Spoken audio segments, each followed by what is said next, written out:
to introduce you this case that we did for BMW recently and actually still is running. Just a short presentation of myself. My name is Andreas Rasmussin, one of the founders of Notes in the exotic country of Denmark. I'm also the managing partner and what you would in a traditional agency called client director sort of type. So I'm all about the clients in our business.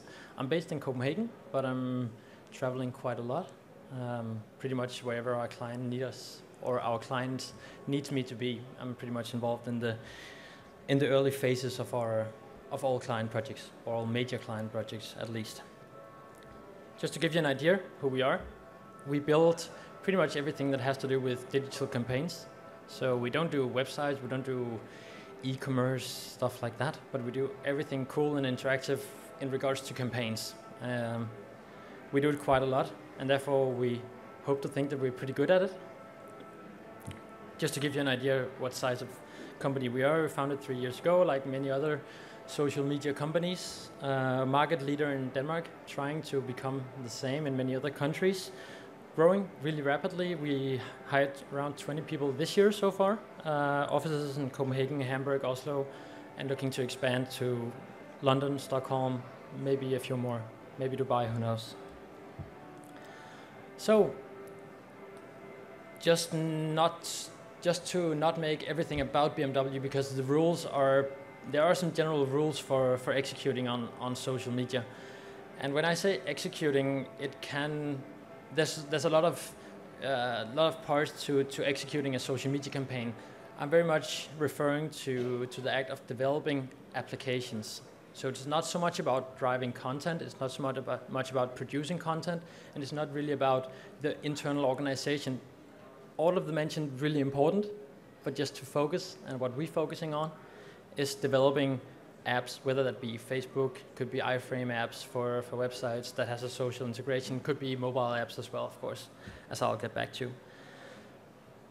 One of the top things that I see a lot of traditional web companies missing out on when they develop for social platforms is that they really forget that it's a social platform. So what they develop really could go for any platform, which is good if you want it to work on all platforms, but really a social platform, and I'm all the time referring to Facebook when I say social platform, because at least in Northern Europe, that's the social platform to refer to. All of them. All of the rest are really only interesting for a very niche audience. But I guess most of you sitting here have a profile on Facebook, and you know what the built-in features are of Facebook. And when you develop something marketing-wise for Facebook, you really want to tap into that resource that are the users interacting with each other. We see a lot of traditional web companies, digital agencies, that just develop very push-like communication. And that's not at all what Facebook is about. Facebook is all about, as you know, the users interacting with each other, and really you want to create some value into that ecosystem, that is. The other thing is that Facebook has maybe one of the best APIs in the world. Like you have 72 types of data that you can tap into, whether that be username, user email, but also more like exotic things like users' friends' relationship status, or users' friends' birthdays, or wherever your users' friends are. And that really opens up for a lot of things that you can integrate and think into your campaign. Well, that's the one thing it does. Imagine, maybe you know the board game Cluedo, where you have to fictionally guess who the murderer is by getting some clues.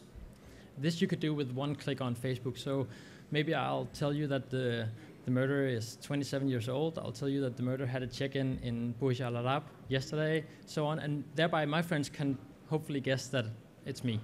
So we make everything social, but with one click, and that's just sort of an intelligent use of the social data that you have available. So that's the one thing. Respect and think about what platform that you're on.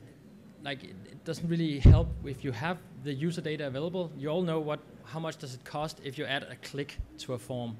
I don't have the stats, but everybody knows that if you add an unnecessary click, that you'll drop your conversion rate. Really, when you have the username, user email available, why should the user put it in again? You can just ask him to click a button. So that's the most simple example I can give you. The other thing that you have to remember, as I mentioned to begin with, is that you're helping the user create his online identity. So I see way too many competition, especially, where the user in the end are asked to share that I participated in this competition.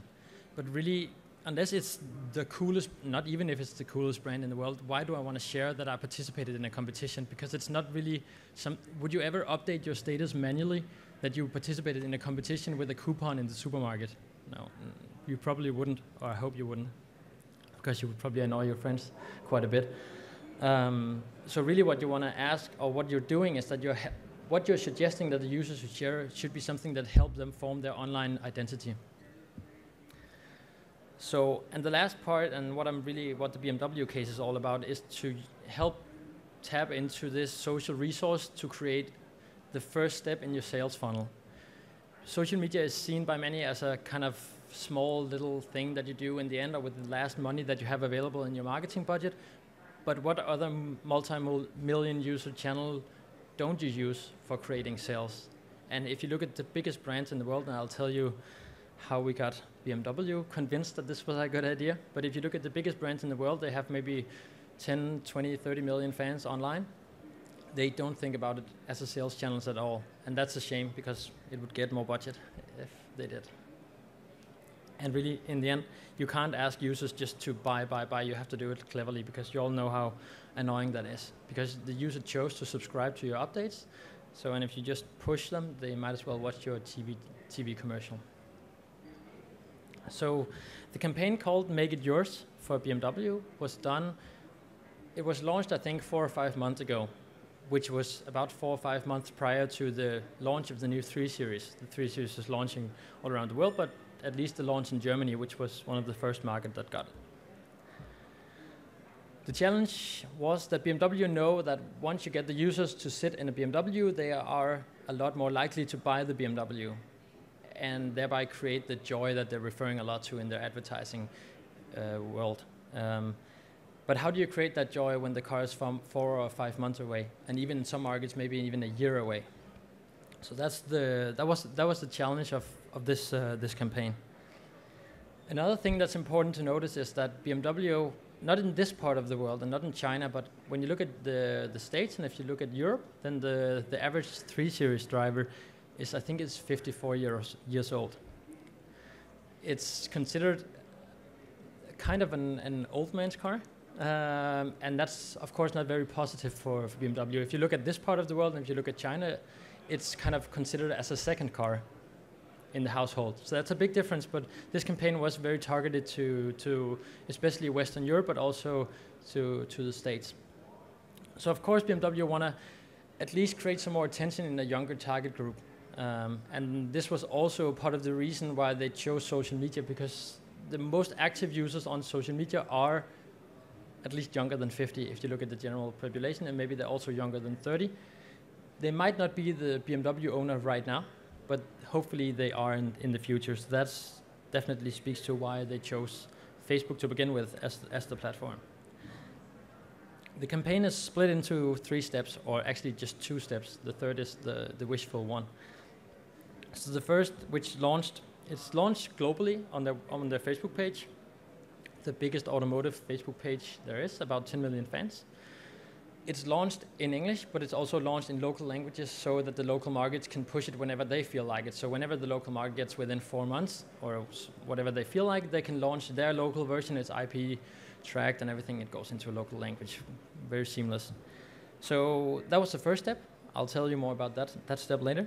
Then step 2, which has just launched now since the car has come out, is a deeper involvement into the car and the world surrounding it, which is both on Facebook but also on mobile. We heard a lot about mobile here today already, especially in the keynotes this morning, but also on the different speeches around here. And mobile gives a lot more intimate feeling intimate feel with the thing that you're dealing with. Also because you're typically doing it in a very private environment, because it's just you and your little screen there. So that's part of the reason why we chose also to include mobile in the second phase, is that now we need you to get more confident with the car, and we need you to move one step closer to actually trying the car. So first step, it's extremely simple. Nobody is going to win any advice or any awards for the technical stuff here, But that's also it's a very conscious choice to make it simple, because if you look at a younger target group that don't have a relationship with the BMW, if you want to try to involve them in getting road line assistant, if you want to have them had intelligent head-up display and so on, they're just going to say it's too much information here. Really what we want to do is to take the very first step towards getting close to the car and the feel of it. So we kept it very simple to have the three lines: the modern line, the sport line, the luxury line, which is basically for this region of the world and China, the car, and then the rims. So it's extremely simple and a lot less that you would normally configure if you were looking at a car at a website. But that's also because Facebook is a very, what can you call it, like it's a very light platform. It's very hard to get the users to interact into a deeper level, and thereby we shouldn't ask for more than we can hope to get a reply on. So we asked the user to configure their dream car all the way through the application and the user journey into the application. You're asked to share, and very much focus on not sharing that I participated in this BMW campaign, but sharing your dream, sharing your car, sharing. So all the wall posts, basically that's what we want the users to do, that we suggest to the users are pre-written by good copywriters. So we help the user create something cool to share, and they're not sharing a standard post, they're sharing the picture of their car. So if I configured the sport line in Melbourne red with these and these rims, then this is what I share. So of course I share my personal things.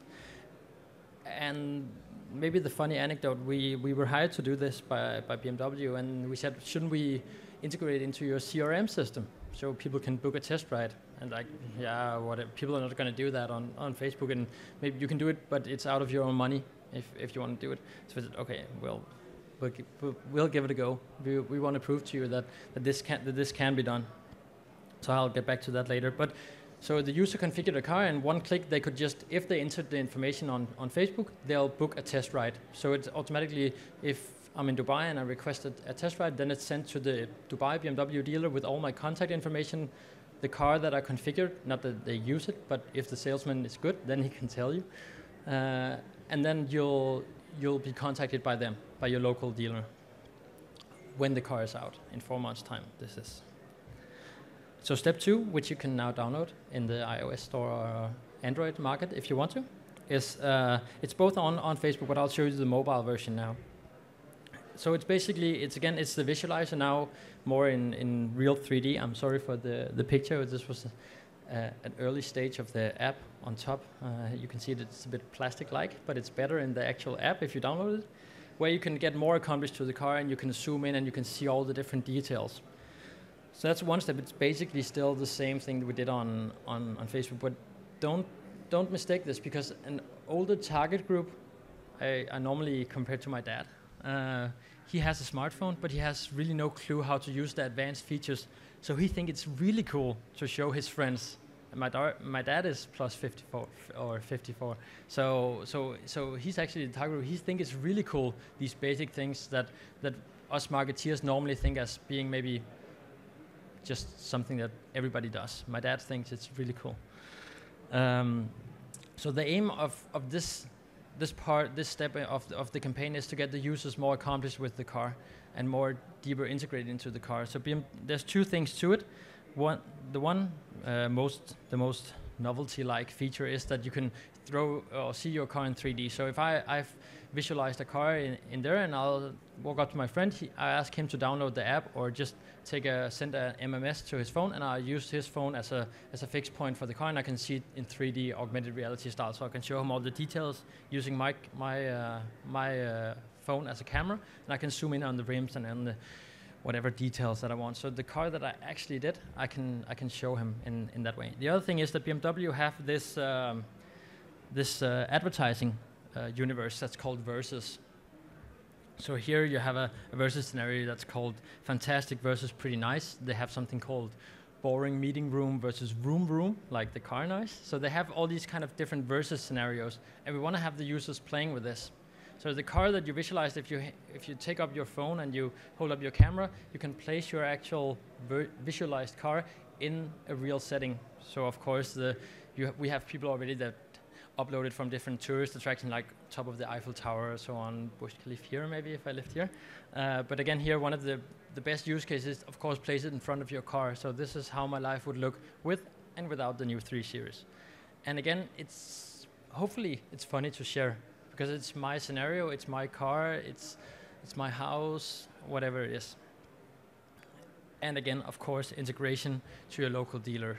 So the car that you bought, or that you not bought yet, hopefully you will buy, but the car that you visualize here, you can with one click send it to your local dealer. You can also find your local dealer here if anybody should want to do that. Again, it's localized, so all markets, if they want to have a localized version, they just go into a backend and push in their own languages, and then if I download it from here, it's shown in Arabic. So step 3 is the phase that we're in now, at least in the markets that's launched it. Is of course to get the users to take this test drive. There's 2 parts to it. There's one we can measure and one we can't measure. Of course, the one we can measure is the online. Like if we get people from either the Facebook or the mobile app to enter into the CRM system, then we have full tracking to see whether they become what BMW call hot leads, which is basically people that get in the car, because then they know they have a way better chance of selling them the car. So that's the one thing that we can share, and I'll share it to you in a minute. The other thing is the offline effect that we're trying to see how we can figure out with BMW. In Germany, they're doing pilots in some areas to see how we can track the offline effect, because hopefully not all users that has been affected by this has booked a test ride. So we're thinking that a lot of users will have been affected in some way through this campaign, and then we'll go to the dealer, but not doing it the online way. Some people will feel like that. And then, of course, the full integration into the CRM system is something that I think we've just seen the top of the iceberg so far to see what we can do with integration into CRM system. We're seeing companies now that are buying these analytic tools for their Facebook page so they can see who is their top influencers and so on. But really, I think we're not going to see a full circle and full investments before you can have a proper integration into the CRM system, which is basically driving revenue in the other end. So BMW has only taken the first step. Of course, the cool step would be to take it a step further. So when I did my Sportline red Melbourne metallic, then when I get there, the car is a red Melbourne metallic Sportline car, if it's possible, in the big dealers.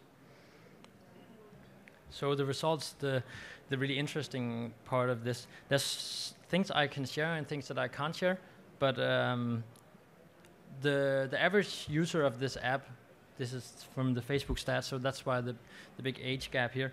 That's, well, I think around 80% of everybody that participated in the app was in this target group.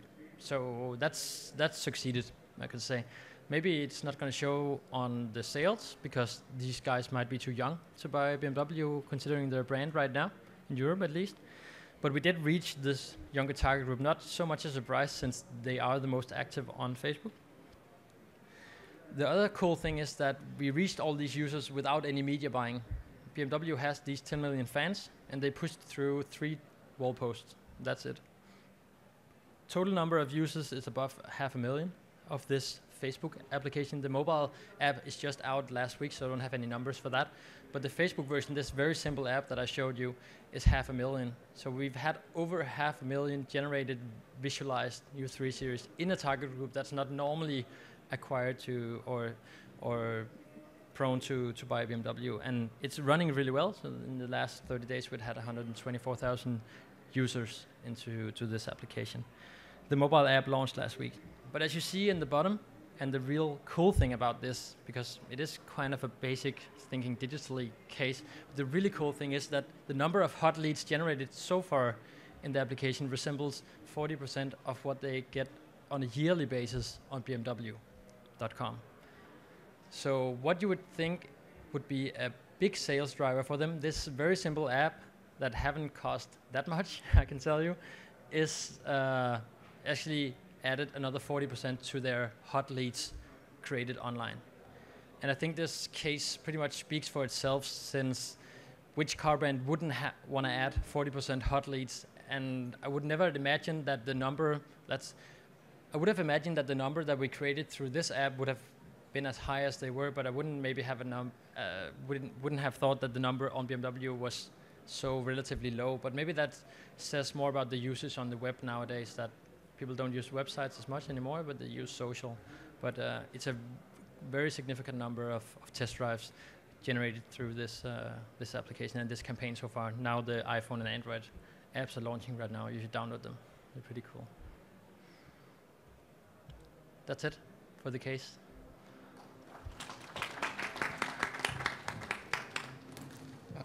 Thank you very much for a very interesting presentation.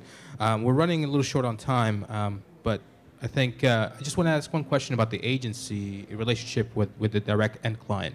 Yeah. And do you feel that in Europe, and we certainly feel it here sometimes, that the bigger clients tend to view this as an experiment, and the ones that don't tend to exploit the agency to do out-of-pocket work in order to prove themselves? Or do you think the agency is the one that's responsible for proving that whatever they want to pitch as a potential program or project, and that's on them to prove it first?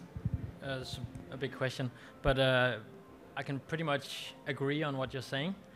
In this case, I think BMW chose to work directly with us. We normally work, and many times we work as an agency subcontractor, because the agencies do the strategy work and so on. BMW is such a big organization that they do strategy internally, so they work directly with us on this case. I think the reason why we won this, because it was in a pitch, is that we focused on sales. So I think we tried to focus on sales and effect, and not so much branding. And I think that's the reason why they dared to work directly with us.